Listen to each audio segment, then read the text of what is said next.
GSMC Baseball Podcast, bringing you our third segment, which is going to be talking about the National League Power Rankings. And before in the show, I did the American League Power Rankings, so just pretty simple. We're going to do the National League now. So I do split these up into leagues because I can't talk about all 30 teams in one segment, 15 minutes. So I didn't know if I should do, when I started doing the show for the regular season, I was debating if I would do 30 to 15 and then 14 to 1.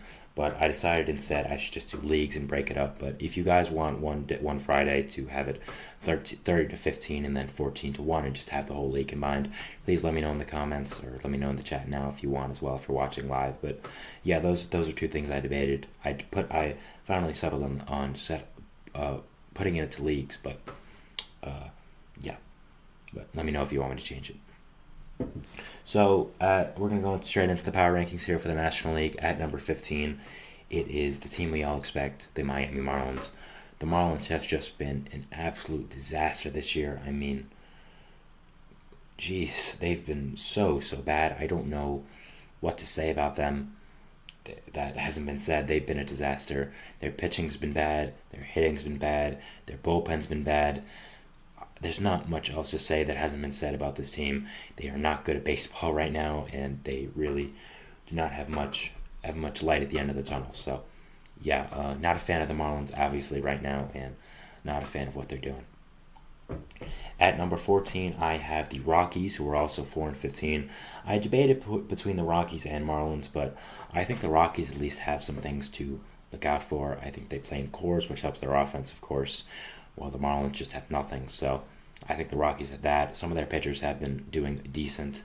Some of their hitters have been nice as well. So it's really the same level of bad for 15 and 14. So I just put the Marlins there because I thought they were a little bit worse with how they started the season as well. But also with the Rockies, apparently they're under federal investigation, which was something that came out today.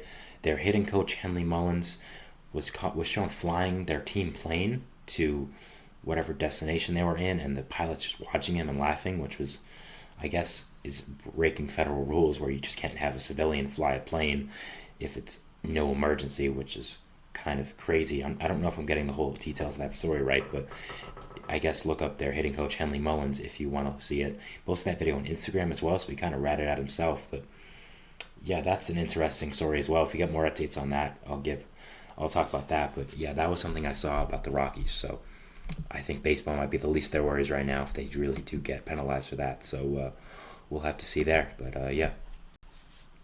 At number 13, I have the Washington Nationals, who are 8-10. Now, the Nationals recently have been doing really well, honestly. They just beat the Dodgers in a series, which is really surprising. So I did have them. So as much as I do have them at 13, I still think they're really, really good. And I think that they have a lot going for them right now. They have a lot of great young talent. Their hitting core is finally coming up. It's finally establishing themselves. I think C.J. Abrams has been doing has been doing a great job of showing Nationals fans who he is and why he is so great and why he was a top prospect and kind of the savior of that franchise, quote unquote. So the young players have finally been performing. I think the pitching is the big problem, but you just had Jake Irvin had a really nice start against the Dodgers, so we could see him get more run time for them. So a lot going right now for the Washington Nationals and their young core. 8-10 really isn't that bad compared to what we've seen out of them over the past few years. So I think if you're a Nationals fan, you have a lot to be looking forward to right now. So yeah, I mean, they've been doing really, really well, even though they are 8-10, and we'll be watching them in the future. At 12, we have the St. Louis Cardinals, who are currently 9-10. Now, this is kind of where I expected the Cardinals to be, maybe a little bit higher, but around this part, kind of 12-9 in the power rankings. So Cardinals are what everyone expected them to be, have a really nice, solid offense, but the pitching just is horrible. I mean, Sonny Gray's been great, but after that, no one else has been. Miles Michaelis is bad. Steven Matz is bad. Lance Lynn is bad. Kyle Gibson is bad. So I don't know what they were thinking signing these guys. I talk about it so much. I don't know why the Cardinals did that. I don't know why they like torturing their fan base. There's good people in St. Louis. I don't know why you're doing this to yourselves, but so that's the thing I want to talk about there with them. So I think once their pitching improves, they'll be a better team. I mean, 9-10 is kind of better than I thought they would be. So yeah, it shows you how stacked the NL is right now with them being 9-10 and being number 12 in my rankings. So they do have some young pitchers coming up, like a guy like Tink Hence is someone I'm watching, and I think could be really, really good for the future. Gordon Graceffo is someone else that could come up soon. So they do have some young pitchers on the way, but as of right now, since they're not up, I do have them at number 12 here. At number 11, I have the San Francisco Giants. Talked about them today, the bright spots with that Logan Webb amazing start, amazing win as well. So I think the Giants have a lot going for them. That is good. I think they have one of the better pitchers in baseball in Logan Webb. But the thing is, just their players are not performing currently. I think once they do, they'll be fine. Matt Chapman has been underperforming a little bit. So has Blake Snell, but he's only had 2 starts. Jorge Soler's been good, but I don't think as good as you would like him for just a DH. So overall, I just think for the Giants, it's nothing to worry about long term. I just think their guys need to start performing like their guys, start performing like, what they paid them like, the guys that they paid them to be and that they have been in the past. So yeah, not too much to worry about if I'm a Giants fan, but you'd like to see them get it going sooner rather than later. Moving into the top 10 now, I have the Cincinnati Reds at 9-9. Now, the Reds were a team I thought would be doing much better right now, but they've kind of gotten into some bad luck with just the other NL Central teams being way better than them and just outperforming expectations by a long shot. So, for the Reds, 9-9. Their pitching has been really nice. Their hitting's been nice, but the thing with the hitting is it's been just beaten down by injuries. I mean, they've lost so much infield depth that I think is finally starting to affect them. Elly De La Cruz has been great, but, the DH spot has been affected. Nick Martini is getting regular at-bats there.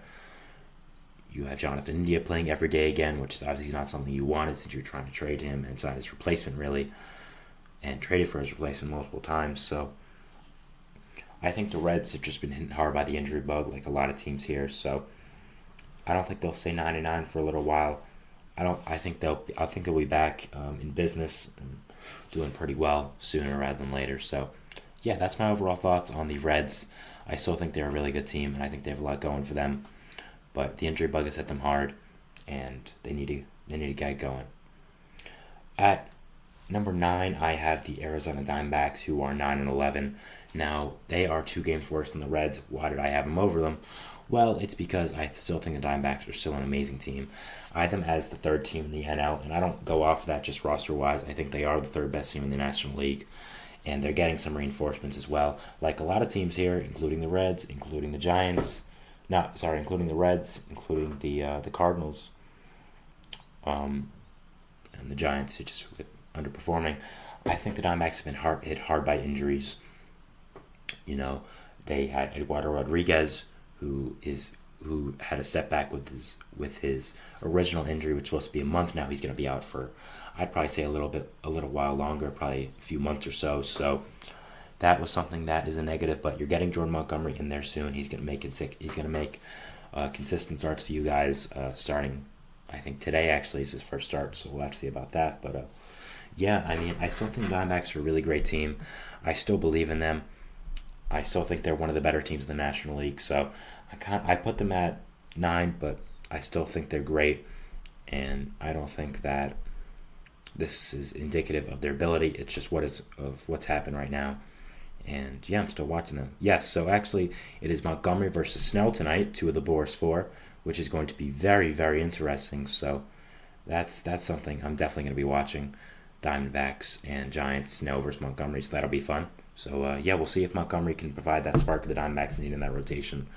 And, yeah.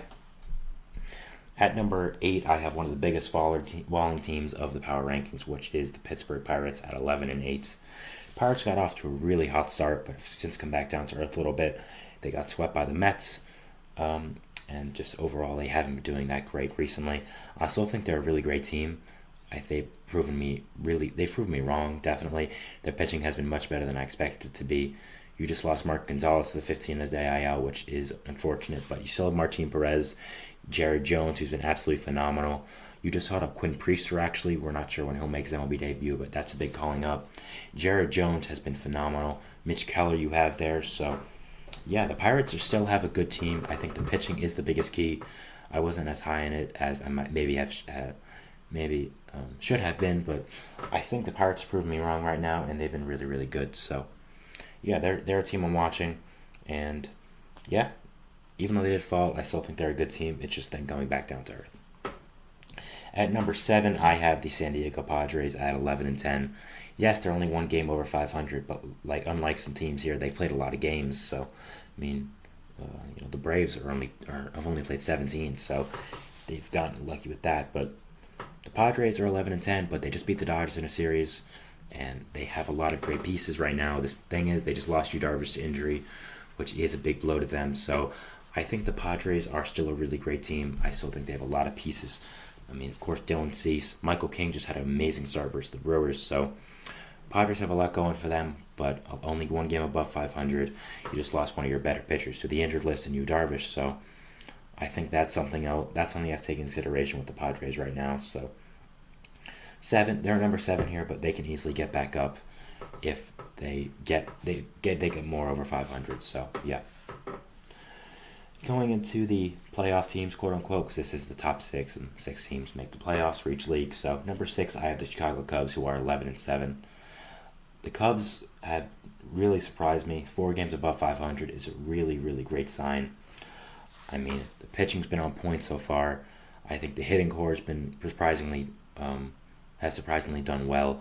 You just lost Seiya Suzuki, which is a big blow, but Alexander Canario came up, and I think he's a really great player, and I think he's a guy that can provide a lot of value for this young Cubs team. So overall, I think the Cubs still have a lot going for them. I still think they have a really good team, and I think that their hitting core is nice. I think the pitching core is doing well. So yeah, I'm watching the Cubs definitely, but I still think they're a good team, and that's why I do have them at number 6. So of course, you have the ace Justin Steele, who's only pitched 1 game.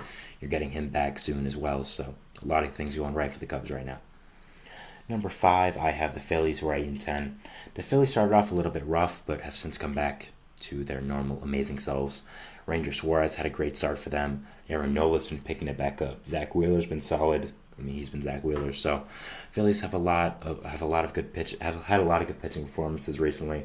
Their lineup is always great. So, yeah, definitely watching the Phillies and seeing how they are going to be doing. But they've been doing really well recently, and overall, just have been a pretty good team, and that's why I have them in the top 5 here. At number 4, I have the Milwaukee Brewers. Now, the Brewers, kind of the same as the Phillies, have been really, really great, but they've also surprised a lot of people, I think. When they swept the Mets in that opening series, a lot of people were shocked, and I was as well, but you can kind of see why right now. Their offense has been playing really well. He's played with a chip on their shoulder, and it's shown. The defense has been great. The base running has been great. They've been just this little gritty team that has gotten wins and beaten some good teams like the Twins. So I think that the Brewers are really good. I think they don't really have that star now because of the guys they've lost, especially with Corbin Burns and Brandon Woodruff, but they still have a lot going for them. The pitching rotation has surprisingly been solid. Colin Ray's been good, DL Hall's been solid, and Freddie Peralta has really turned into that ace I think a lot of Brewers fans were hoping for. So yeah, a lot of good going for them right now. And yeah, just decided to watch them. And again, they're a really gritty team. We're going into the top 3 now.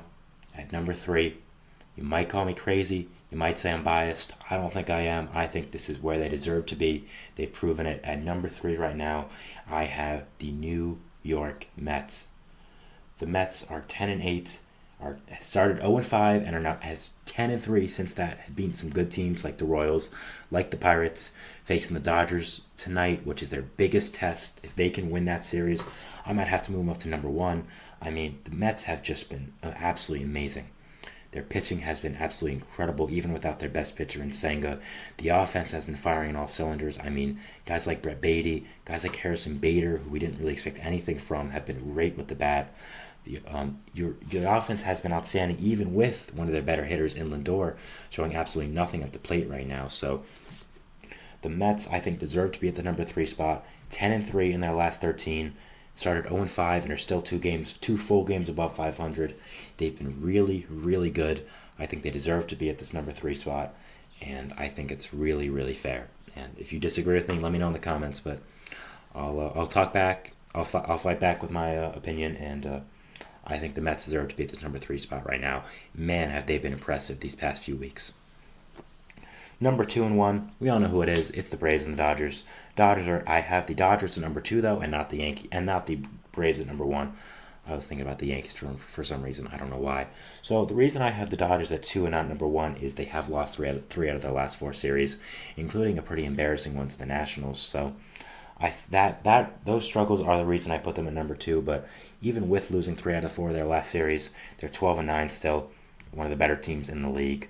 But I had them at number 2, not number 1, because the Braves are 12 and 5, and they have been really, really great. The Braves, like the Dodgers, have had some risks. I mean, they have had some negative storylines affect them. Ozzy Albies just fractured his foot. He'll be back soon, but still going on the injured list for 10 days. Spencer Strider's out for the year, which is of course a huge blow, which I had a whole segment about it a few days ago. So if you want to watch that, please go ahead. But I think both these teams have risks right now. Both these teams have stuff to worry about, but they're still the elite of the NL. They're still great teams, and yeah, still having a great time watching them. So yeah. So that was the NL Power Rankings. Let me know in the comments, of course, both the NL and the AL, just my overall league power rankings. What are your thoughts on them? So yeah, we're moving on to our 4th and final segment now, which is talking about the Mets. They announced their City Connect jersey uniforms today. There's going to be more City Connects being announced in the future, so we'll be going over that. But yeah, going to our 4th and final break, and we'll see you then. Thanks, and bye.